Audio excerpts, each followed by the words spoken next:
Hello student, मैं एकता सिंह आप सभी का ज्ञान चैतन्य चैनल में बहुत-बहुत स्वागत करती हूँ। तो आज के इस टॉपिक में हम क्रिप्स मिशन 1942 और एक इम्पोर्टेंट टॉपिक भारत छोड़ो आंदोलन जिसको अगस्त क्रांति भी कहते हैं, तो इसको आज हम यहाँ पर कंप्लीट करेंगे। इससे पहले जो है मुस्लिम लीग, पाकिस्तान की मांग, लाहौर, कराची अधिवेशन, डॉक्टर लतीफ़ योजना, अ, राजगोपालाचारी योजना, लियाकत देसाई फार्मूला, पाकिस्तान निर्माण अंतिम चरण, ये सारे हमने देखे थे। तो आज यहाँ पर 2 इम्पोर्टेंट टॉपिक कंप्लीट करेंगे। तो चलिए शुरू करते हैं। क्रिप्स मिशन 1942 द्वितीय विश्व युद्ध के दौरान मित्र राष्ट्रों ने ब्रिटिश प्रधानमंत्री चर्चिल पर दबाव डाला कि वह भारतीयों के युद्ध में सहयोग प्राप्त करने के लिए बातचीत करें। वे ब्रिटिश साम्राज्य के समापन की अध्यक्षता के लिए सम्राट के प्रधानमंत्री नहीं बने। ये किसका कथन था? ये चर्चिल का। चर्चिल ने भारत के राजनीतिक व संवैधानिक गतिरोध को दूर करने के लिए युद्धकालीन मंत्रिमंडल के सदस्य स्टेफर्ड क्रिप्स के नेतृत्व में ही एक सदस्य वाला मिशन जो है भारत भेजा था। क्रिप्स को यह भी आदेश था कि वो न केवल बहुसंख्यक हिंदुओं से ही आवश्यक सहमति प्राप्त करे, अपितु सबसे अधिक संख्या वाले जन अल्पसंख्यक जाति मुसलमानों से भी सहमति प्राप्त करें। मतलब यहाँ पर जो है हिंदुओं से भी पूछना कि आप क्या चाहते हैं और मुसलमानों से भी पूछना है कि आप क्या चाहते हैं, भले वो अल्पसंख्यक ही क्यों ना हो। ये था क्रिप्स मिशन का जो है मेन उद्देश्य। क्रिप्स जो है 22 मार्च 1942 को भारत पहुंचता है। क्रिप्स ने ही भारत आते ही अपना प्रस्ताव 25 मार्च को भारतीय नेताओं के सामने रखा और 29 मार्च को जनता के सामने रखा। अब इसमें कुछ महत्वपूर्ण बिंदु थे, जैसे कि भारत को डोमिनियन स्टेट का दर्जा और एक भारतीय संघ की स्थापना, और यह संघ विदेशी नीति के मामले में स्वतंत्र रहेगा। दूसरा है युद्ध समाप्ति के बाद नए संविधान के निर्माण हेतु संविधान निर्मात्री परिषद का गठन, जिसमें केवल ब्रिटिश भारत व देशी रियासतों के प्रतिनिधि शामिल होंगे। ब्रिटिश सरकार नए संविधान को निम्नलिखित शर्तों पर क्या करेगी? स्वीकार करेगी। अब ये शर्तें कौन-कौन सी हैं? पहली है, जो प्रांत भारतीय संघ में सम्मिलित नहीं होना चाहते हैं, वे पृथक संविधान बना सकते हैं। देशी रियासतों को भी भारतीय संघ से अलग होने व पृथक संविधान बनाने का क्या होगा? अधिकार होगा। दूसरा है अल्पसंख्यकों के हितों की रक्षा हेतु प्रावधान, और चौथा है यहाँ पर, ये तो उसकी शर्तें थी, और चौथा है कि उक्त व्यवस्था लागू होने तक भारत की सुरक्षा का दायित्व किस पर होगा? ब्रिटेन पर होगा, तथा गवर्नर जनरल की शक्तियां यथावत रहेंगी। युद्ध के दौरान कार्यकारिणी परिषद का गठन किया जाएगा, जिसमें भारतीय जनता के मुख्य वर्गों के प्रतिनिधि होंगे। अब क्रिप्स प्रस्ताव पूर्ववर्ती प्रस्तावों से अनेक अर्थों में भिन्न था। संविधान निर्माण का अधिकार अब केवल भारतीयों को दिया गया। दूसरा है, पहली बार संविधान निर्मात्री सभा के गठन की ठोस योजना बनाई गई थी।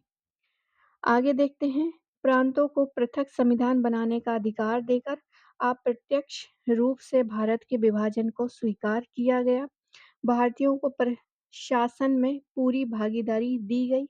भारतीय संघ को ब्रिटिश राष्ट्रमंडल से संबंध विच्छेद करने का अधिकार दिया गया, और विभिन्न दलों की प्रतिक्रिया इसको भी देखते हैं। तो कांग्रेस, मुस्लिम लीग और अन्य सभी दलों ने क्रिप्स प्रस्ताव की अलग-अलग कारणों से क्या की? आलोचना की। तो सबका अलग-अलग मत था, कोई सोचता था ये भी होना चाहिए था, ये भी होना चाहिए था, इसलिए सबने आलोचनाएँ की। कांग्रेस ने क्रिप्स प्रस्तावों का विरोध किया क्योंकि इसमें पूर्ण स्वतंत्रता के स्थान पर डोमिनियन स्टेट देने की बात की गई थी। प्रांतों को भारतीय संघ से पृथक होने का अधिकार देने और देशी रियासतों के प्रतिनिधि को निर्वाचित करने के स्थान पर मनोनीत करने के प्रस्ताव थे। इसके अतिरिक्त सत्ता के त्वरित हस्तांतरण की कोई योजना नहीं थी, एवं गवर्नर जनरल की शक्तियां भी यथावत रखी गई थी। इसी कारण कांग्रेस ने क्या किया था? इसको इसका विरोध किया था। कांग्रेस के जवाहरलाल नेहरू एवं मौलाना अबुल कलाम आज़ाद को क्रिप्स मिशन पर विचार करने के लिए अधिकृत किया गया। नेहरू ने कहा कि उसके पुराने मित्र क्रिप्स शैतान के वकील बनकर आए हैं। गांधी जी ने क्रिप्स प्रस्ताव को उत्तर तिथिय चेक यानी पोस्ट डेटेड चेक कहा है और यहाँ से यूजीसी नेट ने बहुत सालों पहले क्वेश्चन यूजीसी नेट में पूछा है। जवाहरलाल नेहरू ने इनमें यह जोड़ दिया कि ऐसे बैंक पर जो टूटा रहा है। तो याद रखिए पोस्ट डेटेड ये गांधी जी ने कहा है और ऐसे बैंक पर जो टूट रहा है ये पंडित जवाहरलाल नेहरू ने कहा है। वायसराय के निषेधाधिकार वोट के मुद्दे पर स्टेफर्ड क्रिप्स तथा कांग्रेस ने नेताओं के बीच बातचीत टूट गई। कांग्रेस ने इसे ठुकरा दिया। मुस्लिम लीग ने मुसलमानों के लिए अलग राज्य बनाने की स्पष्ट घोषणा करने की मांग की तथा अंतरिम सरकार में कांग्रेस के बराबर सदस्यों की मांग की। दलित वर्गों, सिखों, भारतीय ईसाइयों, एंग्लो इंडियनों ने भी अपने अपने समुदाय के रक्षा उपयोगों की मांग की। यहाँ एक क्रांति होने जा रही है, हमें जल्दी चले जाना चाहिए। ये एक किसने कहा था? स्टेफर्ड क्रिप्स ने कहा था। अब हम बात करेंगे भारत छोड़ो आंदोलन यानी कि अगस्त क्रांति जिसको कहते हैं 1942। क्रिप्स मिशन के वापस लौटने के बाद ही गांधी जी ने एक प्रस्ताव तैयार कर अंग्रेजों से भारत छोड़ो की अपील की थी। जैसे कि क्रिप्स जो है स्ट्रेफर्ड क्रिप्स ने कहा था कि हमें जल्दी से यहाँ पर चले जाना चाहिए क्योंकि यहाँ पर एक क्रांति होगी। तो यहाँ पर अगस्त क्रांति होती है भारत छोड़ो आंदोलन। वर्धा प्रस्ताव देखते हैं।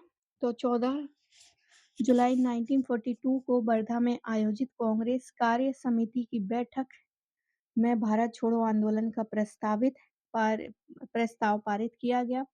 वर्धा में कांग्रेस कार्य समिति की बैठक की अध्यक्षता मौलाना आजाद ने की थी। गांधी जी ने प्रस्ताव के विरोधियों को चुनौती देते हुए कहा कि मैं देश की बालू से ही कांग्रेस से बड़ा आंदोलन खड़ा कर दूंगा। आगे देखते हैं। अब भारत छोड़ो प्रस्ताव देखते हैं।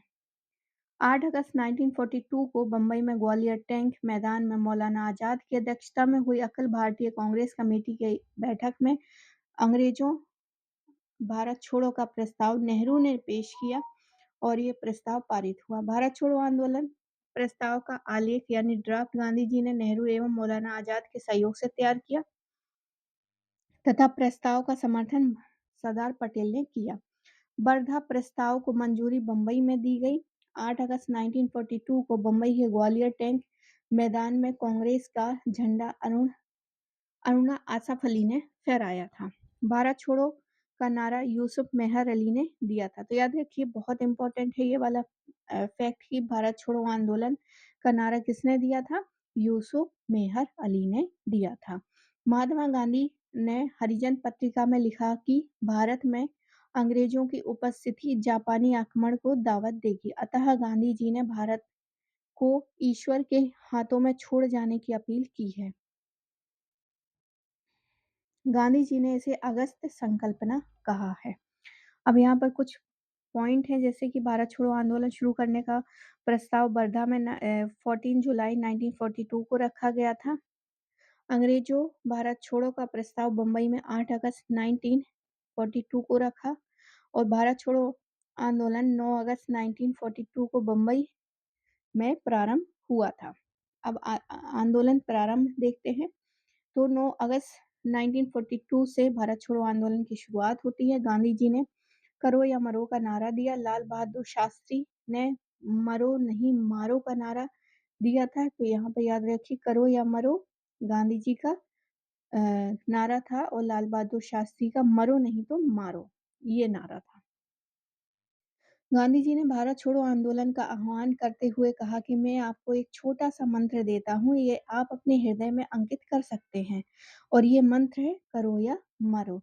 या तो हम भारत को आजाद कराएंगे या इस कोशिश में अपनी जान ही दे देंगे। अपनी गुलामी का अस्तित्व देखने के लिए हम जिंदा नहीं रहेंगे। आंदोलन का कार्यक्रम क्या था? गांधी जी द्वारा समाज के विभिन्न वर्गों को दिए गए निर्देशन इस प्रकार थे। सरकारी सेवक त्याग पत्र नहीं दे किंतु कांग्रेस में अपनी राजभक्ति प्रकट करें। सैनिक अपने सहयोगी व भारतीयों पर गोली न चलाएं। छात्रों को यदि उसमें आत्मविश्वास हो तो शिक्षा का बहिष्कार करने व स्कूल कॉलेज त्यागने का सुझाव दिया गया। किसान सरकार समर्थक जमींदारों को लगान अदायगी बंद करें। सरकार विरोधी जमींदारों को पारस्परिक सहमति के आधार पर तय किया गया लगान अदा करें। देशी रियासतों के लोग राजाओं को तभी सहयोग करें जब वे सरकार विरोधी हों। देशी रियासतों के शासक प्रजा की संप्रभुता को स्वीकार करें व प्रजा से सहयोग करें। प्रमुख नेताओं की गिरफ्तारी तो इस यहाँ पर जो है जीरो ऑपरेशन आवर के तहत ब्रिटिश सरकार ने 9 अगस्त तक सभी बड़े नेताओं को गिरफ्तार कर लिया गया, लेकिन उसके बावजूद भी ये आंदोलन बहुत अच्छे से चला। आंदोलन शुरू होते ही गांधी जी को बंबई में गिरफ्तार कर लिया गया, सरोजनी नायडू सहित आगा पैलेस में रखा गया। कांग्रेस कार्य समिति के सदस्यों नेहरू, पंत, पट्टाभी सीतारामैया, आचार्य कृपलानी, प्रफुल्ल चंद्र घोष आदि को गिरफ्तार कर अहमदनगर जेल में रखा गया। डॉक्टर राजेंद्र प्रसाद को पटना बांकीपुर जेल में व जयप्रकाश नारायण को हजारीबाग सेंट्रल जेल में रखा गया।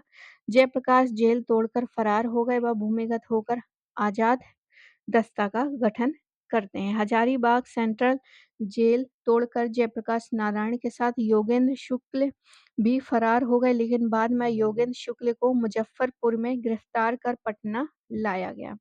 शिव कुमार एवं रामानंद को हजारीबाग में गिरफ्तार किया गया। सरकार ने कांग्रेस को गैरकानूनी संस्था घोषित कर उनकी संपत्ति को जब्त कर लिया गया। आंदोलन की गतिविधियां देखते हैं तो राम मनोहर लोहिया, जयप्रकाश नारायण, अच्युत पटवर्धन, अरुणा आसफ अली और सुचेता कृपलानी ने भूमिगत होकर आंदोलन का नेतृत्व किया था। सच्चिदानंद सिन्हा ने भी भारत छोड़ो आंदोलन में क्या लिया था, भाग लिया था। अहमदाबाद की कपड़ा मिलों में लगातार 3 माह तक हड़ताल रही और इसे भारत का स्टालिनग्राद भी कहा गया। सरदार पटेल ने भारत छोड़ो आंदोलन को अद्वितीय आंदोलन कहा है। सरकार द्वारा शीर्ष नेताओं की गिरफ्तारी के बाद आंदोलन की बागडोर युवा उग्रवादी तत्वों में हाथों में आ गई थी। सरकारी भवनों पर आक्रमण, रेल पटरियों को उखाड़ना, पुल उखाड़ना, टेलीफोन व तारों की लाइनें काटना जैसे कार्य हुए। मजदूरों ने भी बम्बई, अहमदाबाद व पूना, जमशेदपुर आदि शहरों में हड़तालें की थीं। कोटाई में कठी स्वराज पंचायत का गठन हुआ। आंदोलन के दौरान सुमिति मोरारजी ने अच्युत पटवर्धन को रोज नई कार उपलब्ध कराई। दरभंगा के राजा ने सरकार की सहायता नहीं की। वायसराय लिन लिथगो ने 1942 के आंदोलन को 1957 के सिपाही विद्रोह के बाद सर्वाधिक गंभीर विद्रोह कहा है, क्योंकि इस क्षेत्र में किसान व्यापक आंदोलन में उठ खड़े हुए थे। वायसराय लिन लिथगो ने गांधी जी के आंदोलन को राजनीतिक फिरौती कहा है। भारत छोड़ो आंदोलन के समय लिन लिथगो ही वायसराय थे। सुभाष चंद्र बोस ने बर्लिन रेडियो से बुलाते हुए इस आंदोलन को अहिंसक गुरिल्ला युद्ध कहा है। उषा मेहता ने बंबई में भूमिगत होकर रेडियो स्टेशन की स्थापना की। यहाँ से भी यूजीसी नेट ने क्वेश्चन पूछे हैं। राम मनोहर लोहिया जो है नियमित रूप से रेडियो पर प्रसारित करते रहे। जंबूसर यानी भरूच गुजरात में मेघजी के नेतृत्व में आंदोलन हुआ। भारत छोड़ो आंदोलन पूर्वी उत्तर प्रदेश, बिहार, मिदनापुर, महाराष्ट्र, कर्नाटक आदि क्षेत्रों में अधिक तीव्र था। पूर्ववर्ती आंदोलन की अपेक्षा यह अधिक स्वतः स्फूर्त था। बिहार एवं संयुक्त प्रांत में सर्वाधिक दंगे हुए, अतः भारत छोड़ो आंदोलन स्वतः स्फूर्ति क्रांति कहा जाता है। शीर्ष नेताओं की गिरफ्तारी के बाद भी ये जो है व्यापक हिंसक हुई। बंगाल के मेदिनीपुर, बिहार के मुंगेर और उत्तर प्रदेश के बलिया जिला अत्यधिक प्रभावित हुआ। अब यहाँ पर आंदोलन के दौरान कुछ समानांतर सरकारें बनती हैं, उसको देखते हैं। तो बलिया में चित्तू पांडे ने 1 सप्ताह तक जो है स्थापित किया, यहाँ पर सर्वाधिक स्थापित किए। तामलुक की जातीय सरकार, राष्ट्रीय सरकार मिदनापुर सतीश सामंत थे। 17 प्रति सरकारें वाई ची चौहान तथा नाना पाटिल। कोटा कोरापुर कोरापुर उड़ीसा लक्ष्मण नारायण थे। उड़ीसा के तलचर में समानांतर सरकारें बनी। तामलुक में एक विद्युत वाहिनी का भी गठन हुआ और कटक उड़ीसा में रक्त वाहिनी का गठन हुआ। तामलुक की विद्युत वाहिनी भी भागिनी सेना एवं विप्लवी मुखपत्र था। तामलुक की विद्युत वाहिनी के सदस्य आशुतोष कुइला की 1942 में पुलिस ने गोली मारकर हत्या की। सतारा यानी महाराष्ट्र में न्यायदान मंडलों जन अदालतों का गठन किया। गांधी विवाहों का आयोजन व शराबबंदी अभियान भी शुरू किए गए। तामलुक में मतंगिनी हजारा नामक 73 वर्षीय विधवा पुलिस की गोली से मारी गई थी। आगे देखते हैं, विभिन्न वर्गों की भागीदारी देखते हैं। तो छात्रों एवं महिलाओं ने इसमें बढ़ चढ़कर हिस्सा लिया। अब महिलाओं की बात करें तो उषा मेहता, अरुणा आसफ अली, सुचिता कृपलानी जैसी महिलाएं थीं। किसान इस आंदोलन की रीढ़ थी, मतलब इसमें किसान बहुत ज्यादा उसमें थे। कुछ जमींदारों ने भी इसमें भाग लिया। निचले स्तर पर पुलिस व प्रशासन ने भी इस आंदोलन को सहयोग दिया, जिससे सरकार का अपने अधिकारियों में विश्वास समाप्त हो गया। छात्र, मजदूर, किसान इस आंदोलन के आधार पर उच्च वर्ग एवं नौकरशाही सरकार के वफादार रहे और निम्न मध्यम वर्ग ने सक्रिय योगदान दिया। इसलिए डॉक्टर अम्बा प्रसाद ने इसे एक विद्यार्थी किसान मध्यम वर्गीय विद्रोह कहा है। आगे देखते हैं, मुसलमानों ने भूमिगत आंदोलनकारियों को प्रश्रय दिया व आंदोलन के दौरान सांप्रदायिक हिंसाएं नहीं हुई। साम्यवादी मुस्लिम लीग, हिंदू महासभा और यूनानिस्ट पार्टी ऑफ पंजाब आंदोलन से अलग रहे। मुस्लिम लीग ने तो आंदोलन के विरोध में भी प्रचार किया। भारत छोड़ो आंदोलन के परिणाम स्वरूप अंग्रेज और मुसलमान कांग्रेस के प्रति समान घृणा के कारण एक दूसरे के नजदीक आ गए, क्योंकि जिन्ना ने ब्रिटिश सरकार के पक्के सहयोगी की तरह जो है कार्य किया और मुसलमानों को 1942 में भारत छोड़ो आंदोलन से पृथक रहने के लिए कहा था। कांग्रेसी नेता सी राजगोपालाचारी भी भारत छोड़ो आंदोलन से लग रहे तथा युद्ध प्रयासों का समर्थन किया।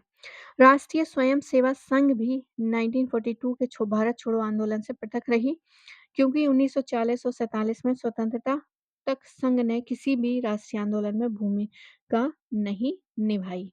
किसने? भारतीय स्वयंसेवक संघ ने। आंदोलन के दौरान जगत नारायण लाल की पत्नी राम प्यारी देवी ने बांकीपुर यानी पटना में सभा को संबोधित किया और लोगों को सरकारी नौकरी छोड़ने का आह्वान किया था। बिहार में बलदेव सहाय ने महाधिवक्ता के पद से त्यागपत्र दिया था। अगस्त क्रांति के दौरान शंकर राव देव ने अहमदनगर फोर्ट से अपनी मुक्ति के लिए वायसराय के पास क्षमा यातना पत्र लिखा था। भारत छोड़ो आंदोलन की जांच के लिए मध्य प्रांत के जज टी वेंकटेन की अध्यक्षता में एक जांच आयोग की नियुक्ति की, जिसमें 29 नवंबर 1943 में सरकार को रिपोर्ट दी। भारत छोड़ो आंदोलन की महत्वपूर्ण विशेषता यह थी कि अब स्वतंत्रता आंदोलन में पहली बार तुरंत आजादी की मांग की गई। भारत छोड़ो आंदोलन भारतीय राष्ट्रीय आंदोलन की पराकाष्ठा थी और भारत छोड़ो आंदोलन के पश्चात शक्ति हस्तांतरण की प्रतिक्रिया की खोज समय का तकाजा थी। आगे देखते हैं, सरदार वल्लभ भाई पटेल ने भारत छोड़ो आंदोलन की सफलता पर कहा कि कोई भी ऐसा विद्रोह नहीं हुआ जैसा कि पिछले 3 वर्षों में हुआ है। हमें आंदोलन के प्रति उत्साह पर गर्व है। गांधी जी ने चर्चिल को लिखा कि मैं यहाँ गंभीर विद्रोह से लड़ रहा हूँ, जिसकी व्यापकता को विश्व की दृष्टि से अब तक छिपाया है। आजादी हमारी पहुंच में है, हमें इसे कसकर पकड़ लेना चाहिए, गांधी जी ने कहा था। भारत छोड़ो आंदोलन के दौरान होने वाले कार्यों की रूपरेखा हरिजन पत्रिका में के एम मशरूवाला ने तैयार किया था। जुडिथ ब्राउन की पुस्तक गांधी राइज टू पावर में गांधी के सहयोगियों को सब कॉन्ट्रैक्टर कहा है। ज्यूडिथ ब्राउन की दूसरी पुस्तक गांधी प्रिजनर ऑफ होप है। महात्मा गांधी के जीवनीकार अमेरिकन पत्रकार लुई फिशर थे, जिन्होंने 1950 में द लाइफ ऑफ गांधी की रचना की थी। 1942 में लुई फिशर ने ए वीक विथ गांधी पुस्तक लिखी थी।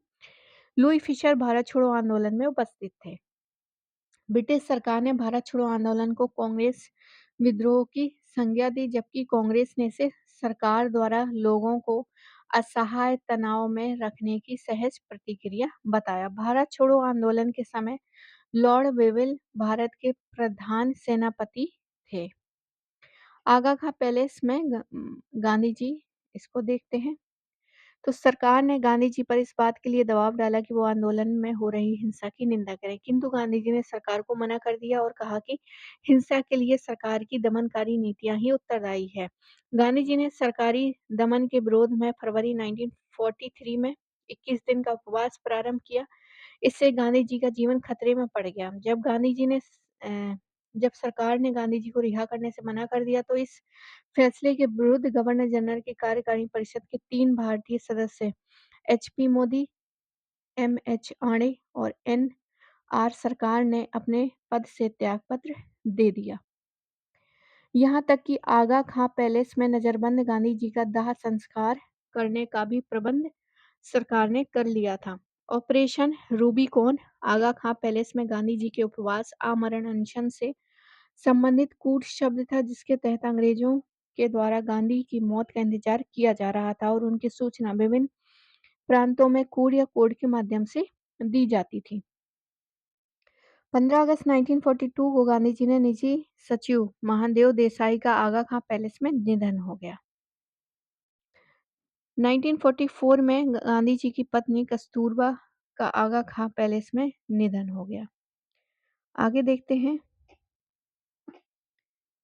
और कस्तूरबा एवं महादेव देसाई की समाधियां आगा खां पैलेस में ही मौजूद हैं। कांग्रेस ने भारत छोड़ो का प्रस्ताव 1944 में वापस ले लिया और 6 मई 1944 को लॉर्ड वेवेल ने गांधी जी को रिहा कर दिया। अब जो अगला टॉपिक है उसको हम अगले वीडियो में करेंगे। आई होप आपको ये दो टॉपिक जो कवर किए हैं वो आपको पसंद आए होंगे। तो प्लीज़ लाइक करें, शेयर करें, सब्सक्राइब करें। मिलते हैं हम अगली वीडियो में। पूरा वीडियो देखने के लिए आप सभी का बहुत बहुत धन्यवाद।